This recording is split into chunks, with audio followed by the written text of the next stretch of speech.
Calls for investigation and reform tonight in the immigration system as advocates say that unaccompanied migrant children continue to be abused while in the custody of Border Patrol. This is the second half hour of 12 News at 6. I'm Jonathan McCall in tonight for Caribe. I'm Mark Curtis. Thanks for staying with us. 12 News journalist Colleen Sikora joins us in studio, looking at the newly released complaints. And Colleen, what do they say? Well, the advocates report summarizes a total of 314 complaints from unaccompanied immigrant children in Arizona, including physical and verbal abuse and other mistreatment.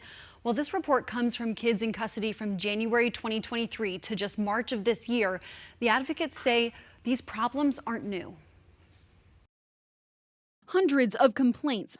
5-year-old telling us how they were separated from a grandparent and held for 72 hours without any family. From real kids served by the Florence Project. An official threatened a 14-year-old child with a pistol. He told that child he would shoot unless the child remained silent. Mistreatment of unaccompanied immigrant children by U.S. Border Patrol, summarized in pages. A little girl, 12 years old, describes how her and her sister were called the B word and other derogatory words while the agents left. Rocio Castañeda Acosta is the advocacy attorney for the Florence Immigrant and Refugee Rights Project. It's a systemic problem. In total, 314 children as young as 5 years old to 17 detained in federal facilities in Arizona. It's heartbreaking for us that we have to hear time and time again the conditions the same that we've been reporting since 2009. 4 in 10 of those kids reporting verbal abuse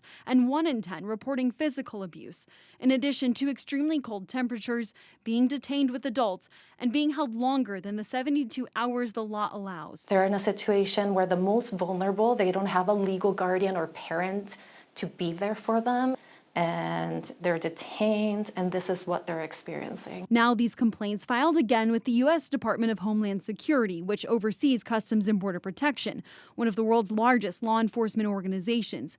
Neither agency answered 12 News' questions on the complaints. It's a system. It's a system that shouldn't be charged with taking care of families and immigrant children. Why do you think action hasn't been taken? You have an agency investigating itself. You also have the Office of Civil Rights and Civil Liberties without any authority to really make change. They can make recommendations, then U.S. Customs and Border Protection responds, but they don't have to adopt them. Asking now for an independent investigation, sanctions, and child welfare professionals to be on staff at the southern border facilities, like a congressional directive in 2022 told DHS to do. What hope do you have of change now? I think it's very difficult in this political environment where we're using immigrants as a scapegoat, and there's just so much hate and dehumanization. But we're going to continue to do this, because we're elevating the experiences that hundreds of children have shared with us.